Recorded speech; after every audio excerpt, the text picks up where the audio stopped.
I'm glad you had the chance to get a glass of Prosecco, so you're ready for the evening. Let me first say I'm very proud to be here on behalf of UN Women. Our Deputy Executive Director, Anita Bhatia, needed to go back to New York, but she sends all her warmest regards to members of Parliament.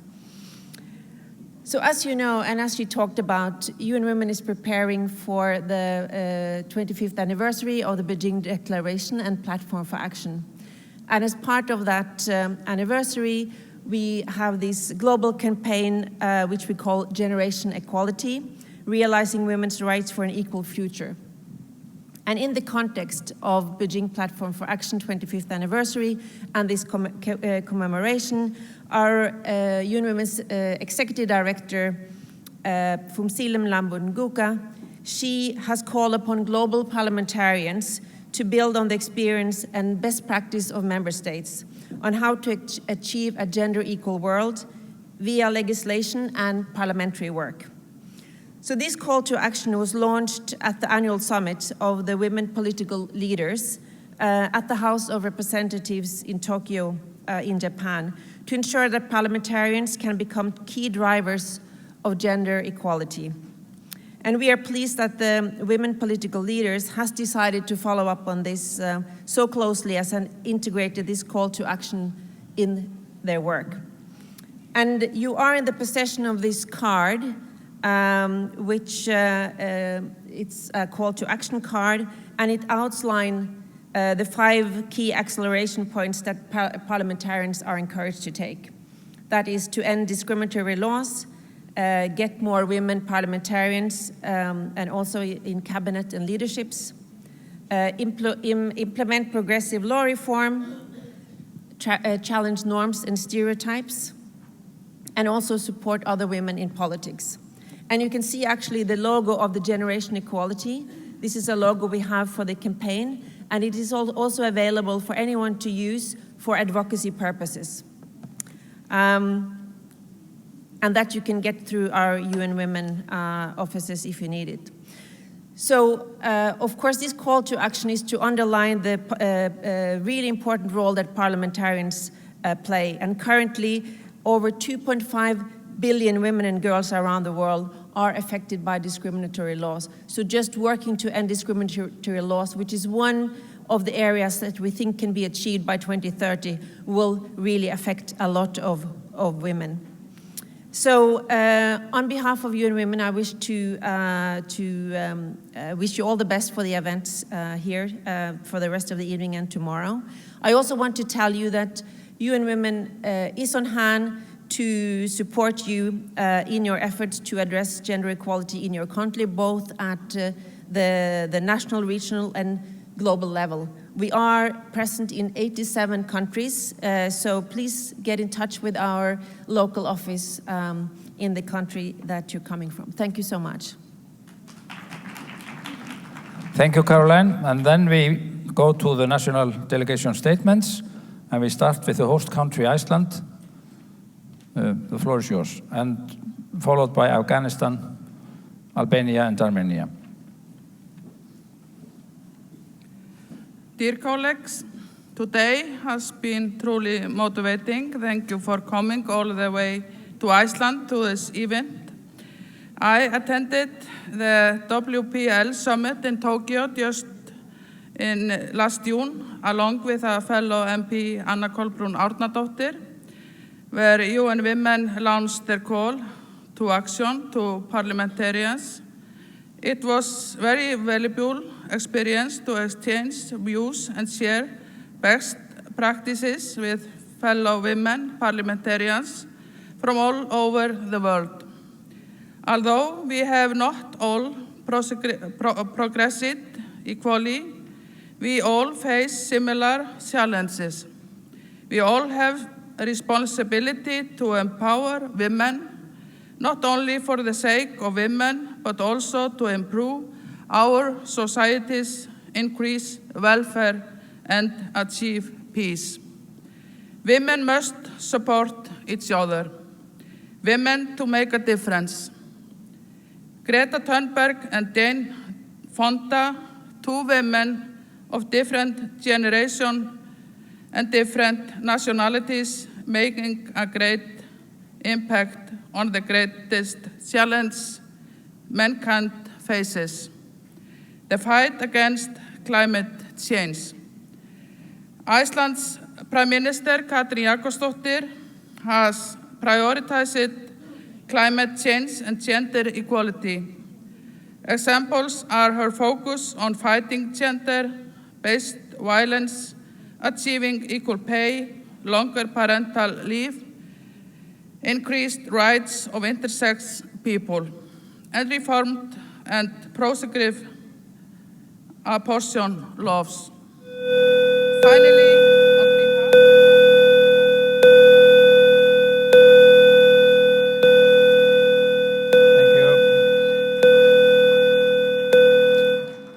Thank you, Iceland. Then we go to Afghanistan, followed by Albania, Armenia, and Bahrain. Thank you. Can we start? Right.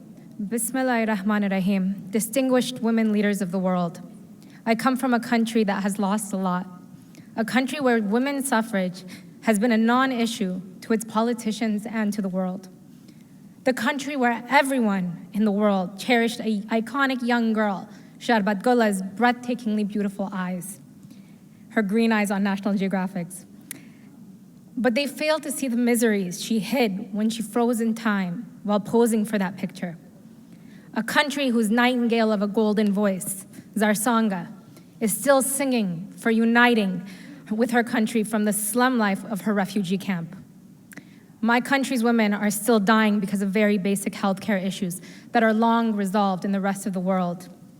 Our Pashtun and Baluch mothers across the Duran line are still carrying pictures of their family members who have been illegally abducted by Pakistani security agencies.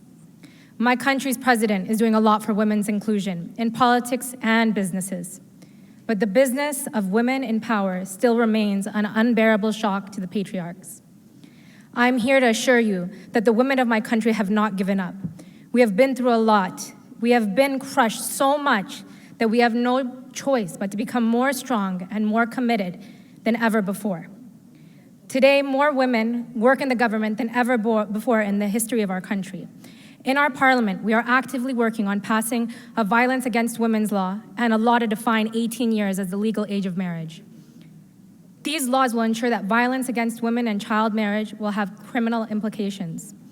Whether it's Faranaz Furotan and Pashtana Durrani from Afghanistan, or PTM Sana Ejaz, Ranga Luni, and Nargis Afshin Khatak from Pakhtunkhwa, Afghan women are redefining the role of women in leadership in an unprecedented manner in an otherwise conservative society. My country is no longer going to be the graveyard of vampires. Instead, it's going to be a fairy tale. Thank you, Afghanistan. We move on to Albania, followed by Armenia, Bahrain, and Brazil. My name is Fationa Dimitri. I'm member of Albanian Parliament. I'm head of the Alliance of Women MPs in Albania. On a parliamentary level, gender issues and the prevention of the domestic violence are also addressed within committees, subcommittees during their normal legislative procedures.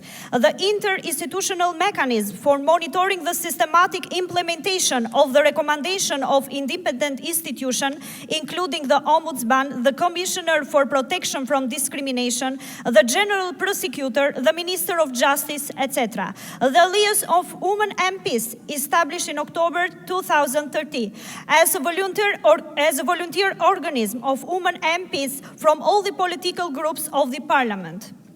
Parliament of Albania adopted a resolution on denouncement of violence against women and increasing the effectiveness of its legal prevention mechanisms was approved on 4 December 2017. Its aim is to monitor the implementation by Albanian authorities of legal acts, international acts on violence against women and girls, and especially the implementation of the Istanbul Convention. Parliament of Albania adopted at the same date was established a new subcommittee on gender equality and the prevention of violence against women. The subcommittee has adopted a detailed action plan for the implementation of the obligations that our country has to follow up after the ratification of the Convention of European Council on the prevention of the violence against women and domestic violence, and also the recommendation of Grevio and CEDAW. Also, the resolution on the Sustainable Development Objectives of the United Nations Agenda 2030. The adoption of this resolution came as a commitment of the Albanian Parliament to promote, implement and monitor the Agenda 2030 as a sustainable development goals by drafting and adoption laws, budget and oversight functions. Thank you, Albania. We move on to Armenia, followed by Bahrain, Brazil, and Burkina Faso. Distinguished delegates, it is my pleasure to be here and to respond to how does Armenian Parliament propose to respond to the UN Women Call to Action question in the capacity of the Deputy Speaker of the National Assembly of Armenia. From the legal point of view, women in Armenia enjoy guarantees against discrimination. Armenian legislation is based on the principle of equal rights and equalities ensured under the Constitution. The Republic of Armenia has formally ratified several international conventions and international human rights instruments, and as a member of the UN and the Council of Europe has undertaken certain obligation not only to sign and ratify the international legal instruments, but also to harmonize national legislation with the provisions of those documents. Although state institutions, with the support of NGOs and international organizations, have undertaken many activities on gender equality in different areas and have laid the necessary foundations for an effective environment for sector-specific and cross-sectoral policy implementation, there are some challenges to achieving gender equality in women's rights protection. The present electoral code of Armenia provides that the representation of one gender should not exceed 70%. Today, although we have comparatively bigger, yet only 24% of women's representation in our parliament. Currently, we are working on amending the electoral code, and I propose raising the quota by up to 40%. Moreover, we are currently working on the amendments to the law on political parties to help political parties strengthen their internal democracy, secure gender representation in the formation of the party leadership. Thank you. Thank you very much, Armenia. We move on to Bahrain, followed by Brazil, Burkina Faso, and China. Distinguished guests, ladies and gentlemen, the Kingdom of Bahrain has been raising the flag for women empowerment and gender equality through a number of recent initiatives. The Equal Opportunity Unit was first established in the Upper Council of the Parliament with the mandate to develop cooperation with the Supreme Council for Women in the Kingdom of Bahrain. The unit has been tasked to support projects and programs from the legislation perspective and has already resulted in the bringing into force of many laws and the signature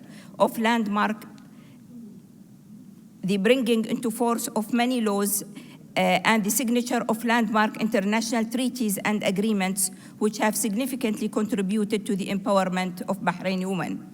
Under the strategic guidance of our leaders, the Kingdom of Bahrain has sought to increase the needs of women into the country national model, which plays an important role in determining the vision, goals, and values of the national plan for the advancement of Bahraini women. In order to support women's empowerment and to recognize the invaluable contribution and achievements of Bahraini women, a number of initiatives have been adopted. Number one, Her Royal Highness Princess Sabika bint Ibrahim Al Khalifa Award for Bahraini Women Empowerment. This prestigious honor is awarded every 2 years to institutions in both public and private sector in recognition of support for working Bahraini women. And second, the designation of a National Bahraini Women Day to be held annually on the 1st of December. On such day, a theme will be selected and events held for women from certain sector to highlight and showcase their presence, achievements, and contribution to that sector. And here are the statistics.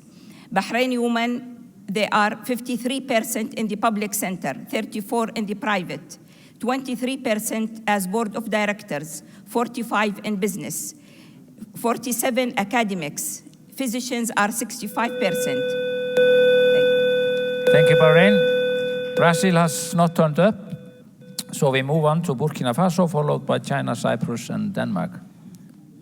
The delegation of Burkina Faso thanks the organizer of Reykjavik 2019 for having associated us with the reflection.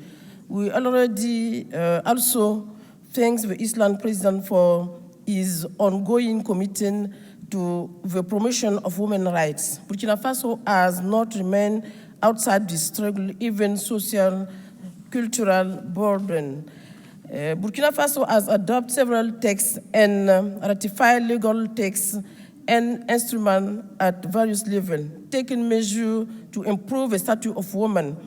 The fifth legislature was that of the implementation of gender equality.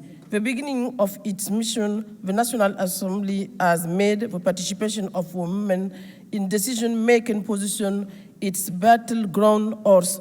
Gender mainstreaming adoption in 2018 of a new regulation of the National Assembly, which provides for a quota as least 30%, the benefit of either sex. Creation of a gender advocacy and health committee. Organize a national forum on women improvement. The emergency now for my country, our heartfelt appeal to the international community is to help our state eradicate terrorism and promote political stability that will lead economic growth, to take action against women and girls affected by terrorism, to regain their status in society, politically, socially, economically, and legally. Thanks all, and I'm sorry for my bad English. Full success. Thank you, Burkina Faso. We move on to China, followed by Cyprus, Denmark, and then El Salvador. 中国一直是性别平等和妇女赋权的倡导者和坚定执行者。中国宪法鲜明地确立了男女平等原则。全国人大及其常委会高度重视保障妇女权益，促进妇女发展。当前，中国已形成以宪法为基础、以妇女权益保障法为主体的100多部法律保障妇女权益的法规体系。中国制定实施劳动法、就业促进法、劳动合同法、农村土地承包法等法律法规，充分保障妇女的经济权益，特别是平等就业权利，实行男女同工同酬，消除就业性别歧视。当前，全社会就业人口中，妇女占比超过40%。中国法律赋予男女平等的受教育权利，9年义务教育阶段已基本消除性别差距。高等教育中，女性比例超过1半。妇女健康法律法规体系不断完善，以优异成绩完成了1000年发展目标中的妇幼健康指标。中国保障妇女享有与男性平等的政治权利。当前，人大女代表、政协女委员中比例不断提高，在国家和社会事务决策管理中发挥作用进一步凸显。明年是全球妇女峰会5周年和北京世妇会25周年，中国将与各国一道推动落实北京宣言行动纲领和全球妇女峰会承诺，促进性别平等和妇女全面发展，为构建人类命运共同体、共建共享美好世界而不懈努力。Thank you, China. We move on to Cyprus, followed by Denmark, El Salvador, and Finland. Distinguished guests, powerful women, I'm Anita Dimitriou, member of the Cyprus Parliament, and thank you so much, Iceland, for the hospitality and WPL for the opportunity. National parliaments, as a nucleus of democratic representation, can ensure gender mainstreaming in all legislations. As female parliamentarians, we can be the driving force for challenging and eliminating gender-based stereotypes, cultural norms, and social prejudices, and for the betrayal of positive female role models in politics. This can be done through various platforms, including social media. I acknowledge the substantial progress achieved so far in my country, in Cyprus, in implementing progressive law reforms which promote gender equality. We must focus our efforts on exercising more effective parliamentary scrutiny and systematic monitoring of the implementation of legislation and the policies of the executive, and thus increasing its accountability. The latest gender equality index from the EGE reveals that there are still a lot of setbacks in increasing the number of women in parliament and leadership in Cyprus. Cyprus holds the 24th position among the EU. It is evident that despite the demonstrated political commitment and will, progress is stalled in achieving balanced gender representation in public and political life. As a result, Cypriot women are still underrepresented at the decision-making level. In view of the forthcoming parliamentary elections in 2021, we must accelerate the pace of progress in order that more women will be in the parliament. Unless we urgently take radical actions that will bring tangible, positive results in the near future, the pace of progress representing the representation of women in public will remain slow. Quotas is the answer, and don't forget, because I don't have time, that we parliamentarians, we must and open the pathway for more women to follow. Thank you. Thank you very much, Cyprus.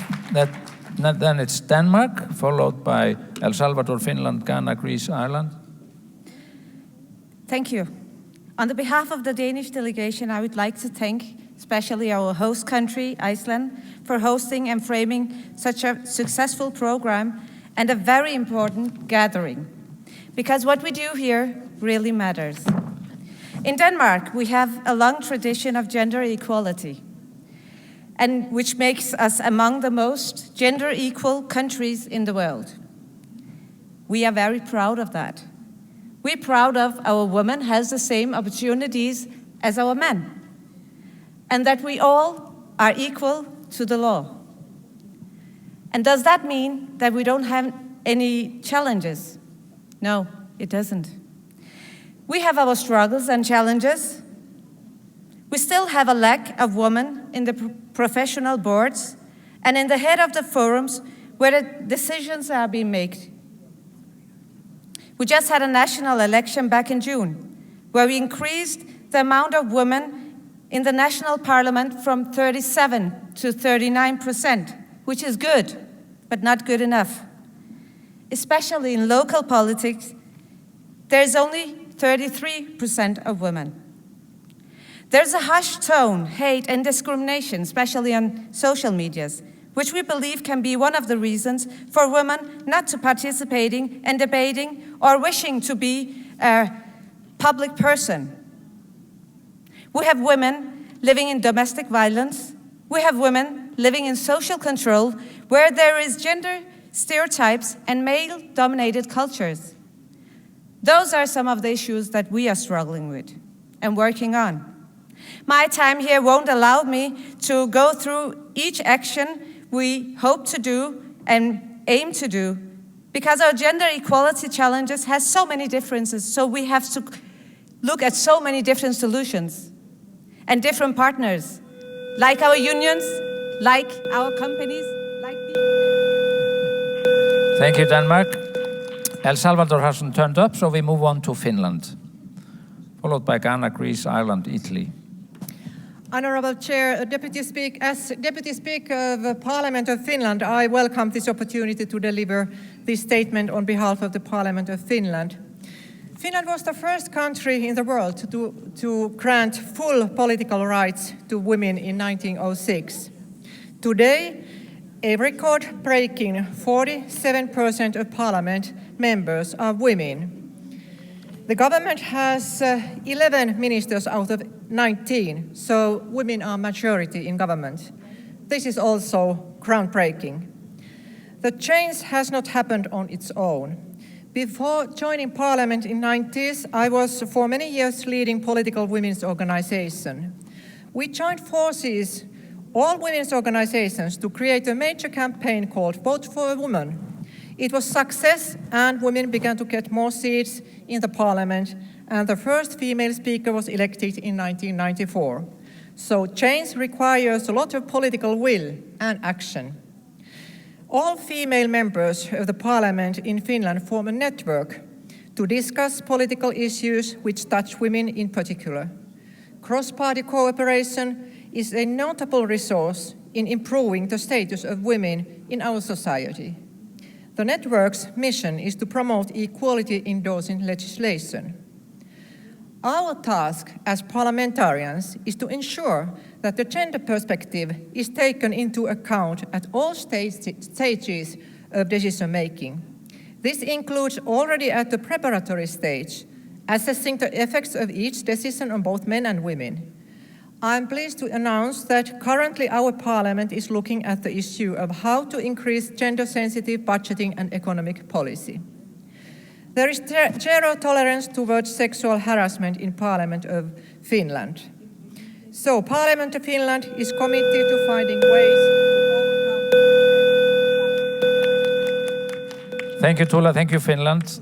Ghana and Greece have not turned up, so we move on to Ireland, followed by Italy, Kenya, and Malaysia. Okay, Greece is next. Or we take Ireland and then Greece comes after that. Okay. Thank you. Greetings from the Irish Parliament from myself and my colleague, Deputy Fiona O'Loughlin, and thank you, Iceland, and it's very hard to follow Finland. We are born into a ready-made world. We grow into the roles we choose to play in that world, or we find ourselves in those roles. Since it's a ready-made world, we learn from those we find running the world. For us women, this is a world made in the image of men. For a long time in our history, this was an obstacle. For the longest time, women seem to have spent a lot of energy challenging the extant way in which men run the world, excluding women. We therefore began by fighting for inclusion. The challenge became, and still is, what do we do differently when we actually get in and we get into positions of power as women? Time has changed, and leadership in the world no longer recognizes gender as an obstacle. What seems to matter is opportunity and the leadership skills inherent in the woman who would be leader, which is true of men as well. As we seek and obtain leadership positions in the governance of our respective nations, this, I hope, will be our focus. To internalize all the great leadership qualities necessary to best serve and appreciate the realities of the pioneers, both men and women, who paved the way that we now struggle to walk and whose mantle of leadership we now seek to carry. I just want to finish with two quotes. Here's a quote from a woman who led. She was quite controversial, but a leader of a great nation, and that was Margaret Thatcher, former British Prime Minister. Do you know that one of the great problems of our age is that we are governed by people who care more about feelings than they do about thoughts and ideas? And finally, from Mwai Kibaki, Kenyan politician and third president, leadership is a privilege to better the lives of others. It is not opportunity to satisfy personal greed.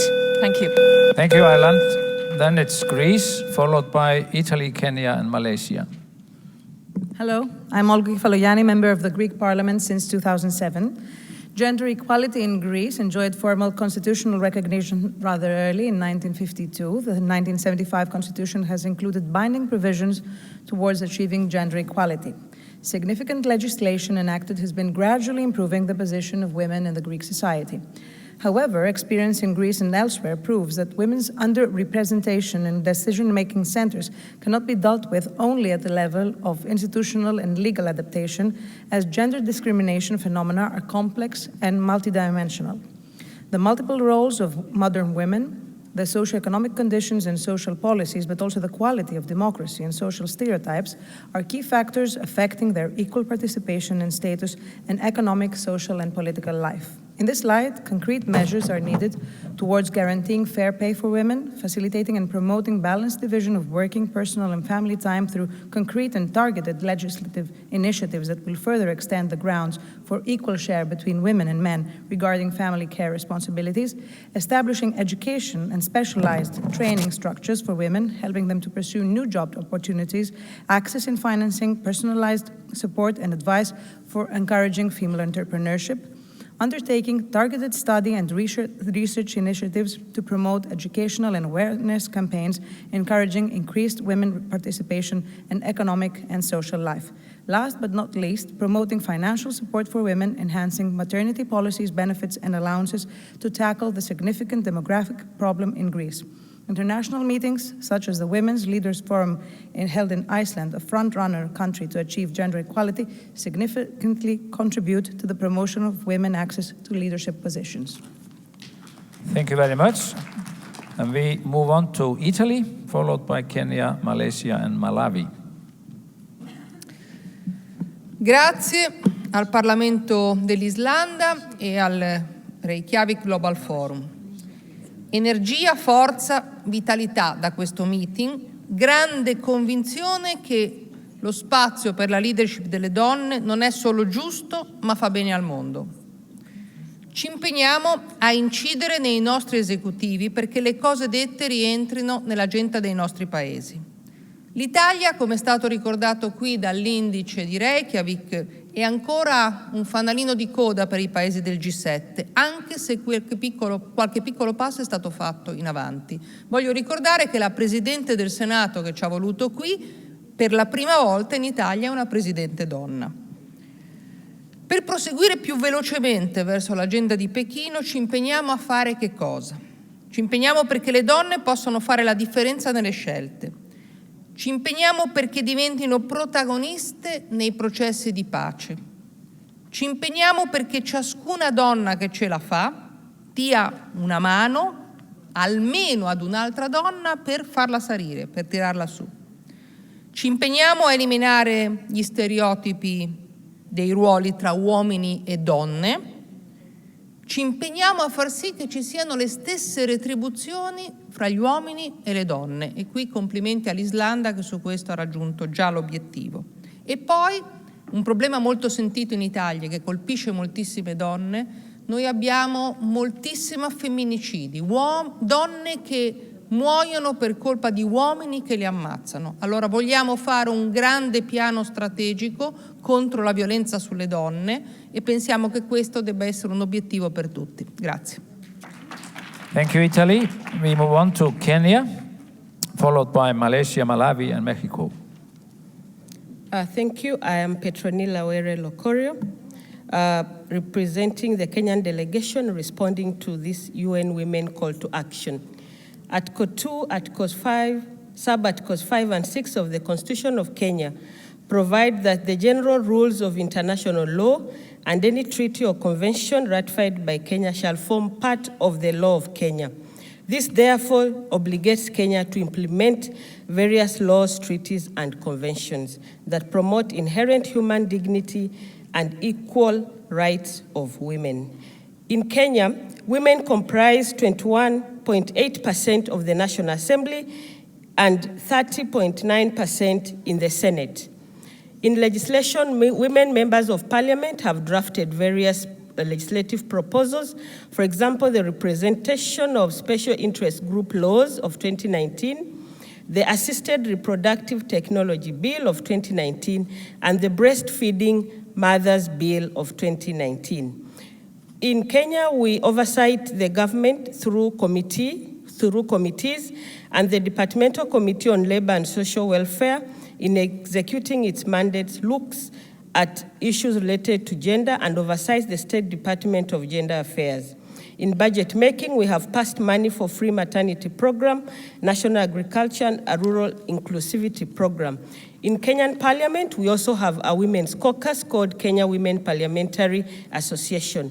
Kenya also continues to promote women participation by sponsoring various women members to various forums like this one, the Forum for Women Parliamentarians of the IPU, CSW, and the Commonwealth Parliamentary Conference. These exposures broaden the experiences of Kenya women leaders. Thank you very much.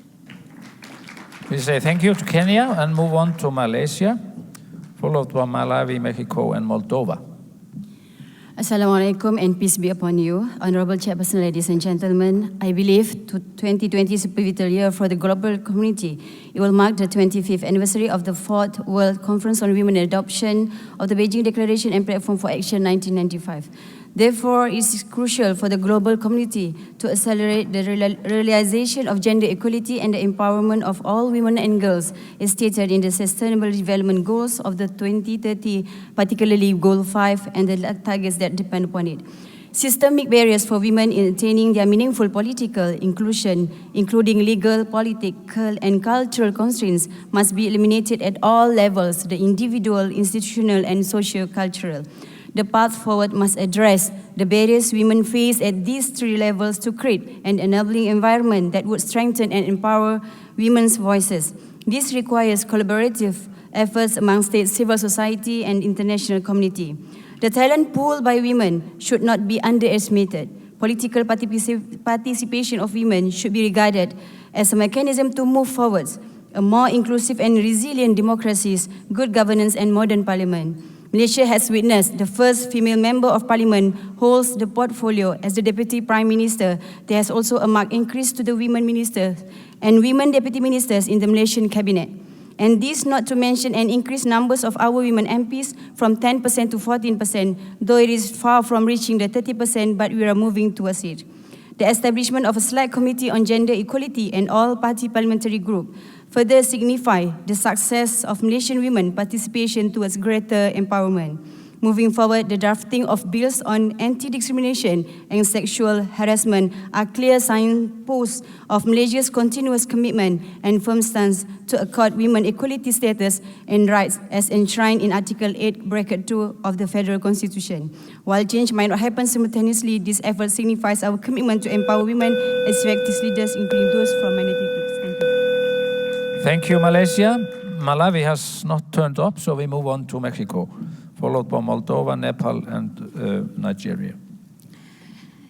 I'm here representing a parliament that has been made important progress on gender agenda, with 67 out of 128 senators and 242 out of 500 congresspeople being women.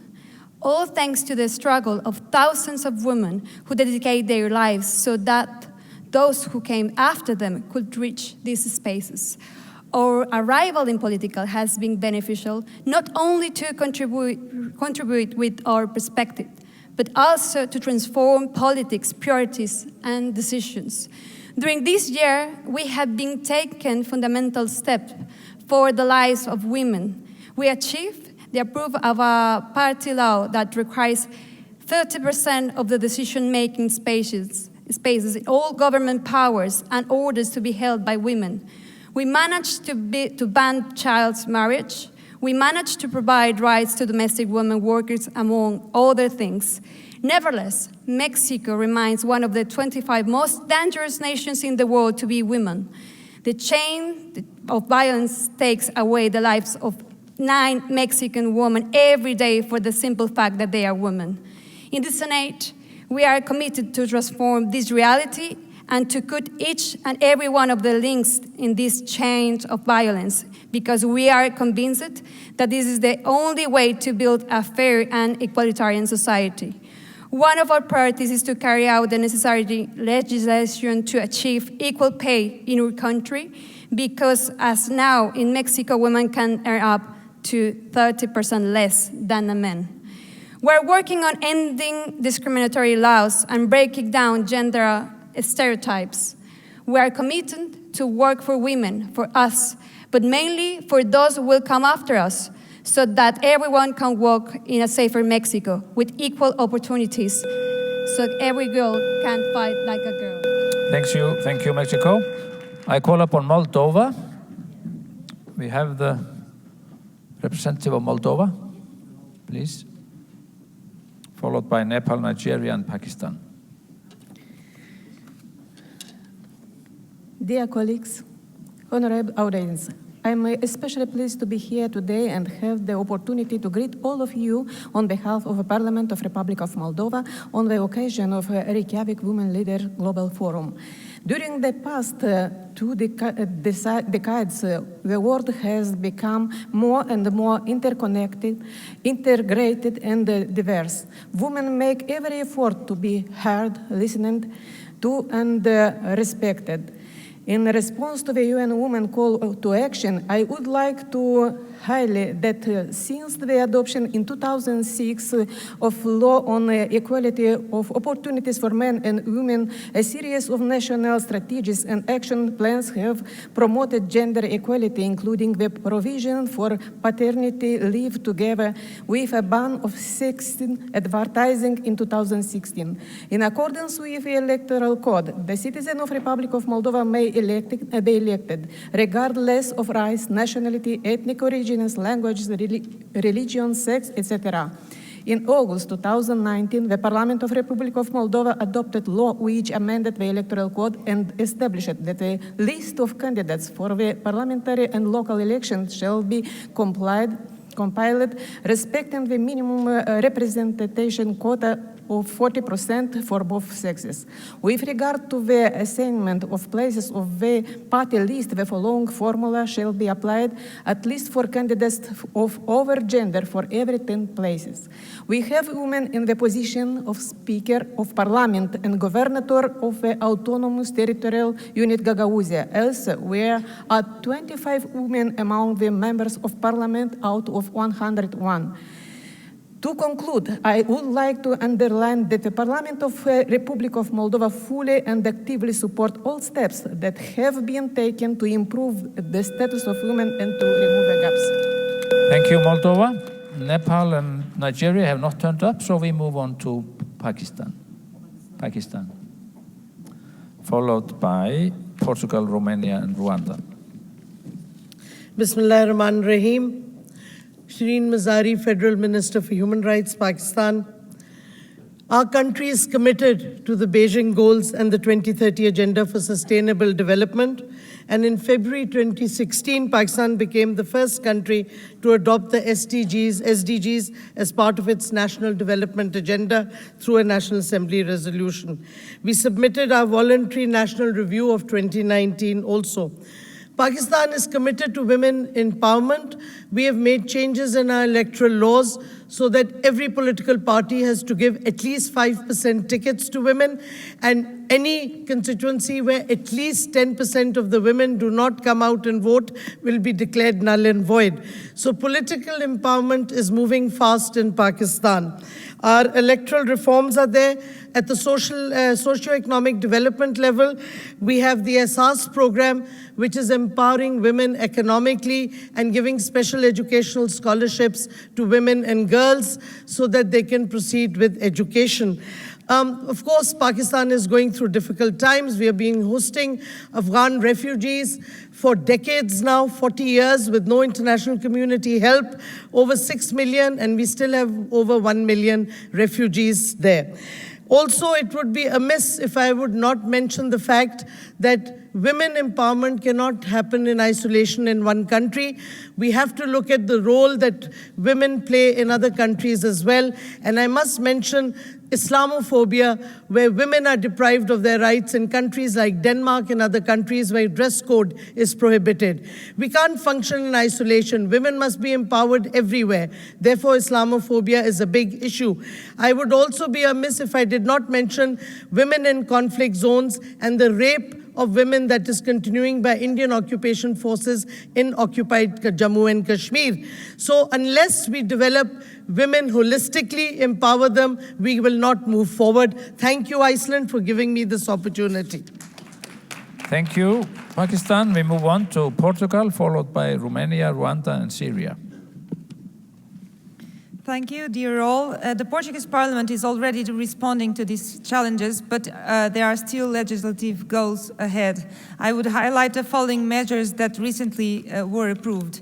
Change in gender quota legislation to ensure a minimum representation of 40% for each gender in elections with enforcement of mechanisms, balanced representation of women and men in the decision-making bodies of public administration and public sector companies, as well as in the decision-making bodies of listed companies, equal pay law demanding a transparent pay policy and the identification and correction of inequalities, increase of compulsory parental leave. We still have many challenges ahead, such as change gender quota legislation to ensure an equal, 50% representation of women and men in elections for Parliament, European Parliament and local governments, ensure equal representation of women and men in government, increase the participation of women in the labour market, reduce the gender pay gap, which is still an evidence, and zero tolerance policies towards sexism, harassment, which is already a crime because we made laws in these specific areas, racism. I think we can't be feminist if we don't take really actions against racism and all forms of discrimination. Thank you very much. Thank you, Portugal. Next country is Romania, followed by Rwanda, Syria, and Sweden. Thank you, dear conversationist. My name is Andreea Cep and I'm from Romania, the Chamber of Deputies. And I'm a secretary of the Committee of Labor and Social Protection. Firstly, I would like to thank you for the invitation. It's a great honor to get an insight about the actual challenges that women leaders face in the various fields of activity, as well as to share the experience of my country in regards of gender equality, discrimination, and women's rights. Currently, the political representation of women in the Romanian parliament is 19%, at 8% distance from the European average. However, this percentage is a step up from the previous legislation, where the parliament was made up of about 11% of women. One of the main goals of women politicians at trans-party level is to fight women discriminations through providing gender equality in the political sphere. There are several initiatives in the parliament which aim to introduce gender quotas, but it takes a long and laborious, difficult negotiation process. At the same, the society needs a mindset change, so as to give up prejudices and offer equal opportunities. It is a difficult and slow process as traditional education prevails. In Romania, men are still the main reference when it comes to politics. But politics needs both women and men because the decisions that are made influence our lives and need to be taken in a fair way. It is unfair to men monopolize political decision to initiative laws in relation to experiences that they do not have. Constant imbalances in the field of gender equality can offer the prospects of the social and economic development in the long term. Our aim is to take as example the best practices of countries like... Thank you, Romania. We go on to Rwanda, followed by Syria, Sweden, and Ukraine. Distinguished delegates, my country, Rwanda, after the 1994 genocide against the Tutsi that claimed more than 1 million of lives, has prioritized gender equality as an enabler of the country's socio-economic development. In this regard, the Republic of Rwanda, under the leadership of His Excellency the President Paul Kagame, a he-for-she global champion, has created the legal, policy, and institutional frameworks that pave the way for gender equality. Gender equality being one of the fundamental principles enshrined in our Constitution that provides for the minimum 30% quota for women in all decision-making organs, permitted to have 61.3% women in the Parliament, 38.5% in the Senate, 52% in the Cabinet, 49.7% in the judiciary, to name just a few. The engagement of Rwandan men and their participation in all initiatives meant for gender equality was and remains crucial. To conclude, on behalf of Parliament of Rwanda, I reaffirm our commitment to continue addressing all the barriers that can prevent women's participation in the spheres of countries' development. We reaffirm our commitment to continue our journey to advance gender equality in the framework of the UN Agenda 2030. Thank you for your kind attention. Thank you, Rwanda. Syria has not turned up, so we move on to Sweden, followed by Ukraine and Zimbabwe. Thank you very much. Dear colleagues and friends, ladies and gentlemen, Iceland is a good place to be in to discuss gender, and perhaps it's the best country in the world. You give us inspiration, but also new ideas. But also other countries, when we are listening and learning, we also get inspired. But Sweden is not far behind. Gender equality is all over the place, and we were the first country in the world with feminist foreign policies. And this feminine foreign policy, 5 years ago, all the world laughed at us, and they didn't believe that we will do anything about it. But nowadays, all the international acceptance are there, and women need to account. 100 years ago, the first women stepped into Parliament, and 50 years ago, we separate income taxes, we have parental leave for both sexes and public health care, and more women into work, of course. Now we have 47% women in Parliament and 50% in government. The Swedish people are working, both sexes are working very hard, and also the ministers, they are responsible for gender mainstreaming. But we also have some challenge ahead. We will keep on working with this. It's the public sector, we have women for 48%, but in the private sector, only 9%. So we have to do something about that. But we promise we will keep on working. We will do it until we achieve full gender equality. And we are by now no means there yet. So we will start and go on working with these issues. Thank you very much. Thank you, Sweden. We go on to Ukraine, and the last country registered is Zimbabwe. Dear ladies and gentlemen, my name is Natalia Korolevska, and I represent Ukraine. It's a great honor for me to be here with you today as a participant of Women Leaders Global Forum. It's very important for us women of Ukraine to have a voice here today. It's important because there is a war in Ukraine now, and women are among the victims of this war. 4 years ago, we created the all-Ukrainian national platform Women for Peace. Today there are 150,000 activists from all Ukraine, around Ukraine in the Women for Peace movement. Together we act, unite, and build peace in our country. It's an honor to represent them here. For us, women of Ukraine, Women for Peace, the war is the main incentive today to act and unite in order to build peace in our country.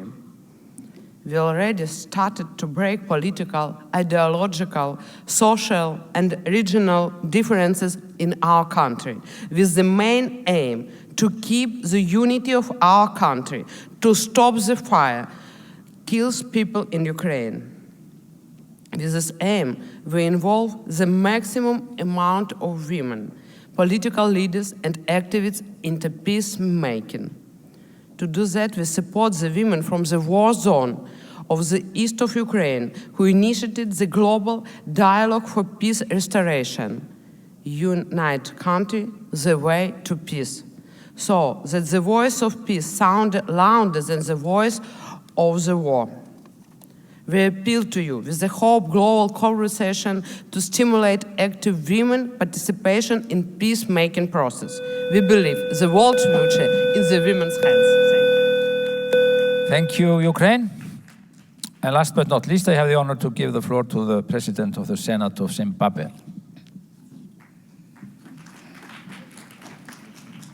Thank you. Parliament of Zimbabwe is currently seized with the alignment of laws to the new constitution. In this exercise, Parliament is leaving no one behind. All gender discriminatory laws and all provisions in old acts shall be repealed in the process. Main areas of focus in that regard include equal positions for women and men in leadership positions in both public and private sector. Gender-sensitive laws in family marriage, security, and electoral laws are also a priority. It should be noted, however, that the major challenge for women's participation in decision-making is the cultural attitude that do not value women's leadership, a stigma that should be nipped in the bud. To increase women representation in parliament, the Zimbabwe Constitution provides for proportional representation in the Senate and provides for reserved seats for women in the National Assembly. Current women representation in Parliament stands at 34%, while women representation in the Cabinet and at the level of permanent secretaries in ministries remains below 10%. These are way below the 50% provided for by the National Constitution, as well as the target set by the SADC of achieving at least 50% women representation in positions of decision-making and leadership.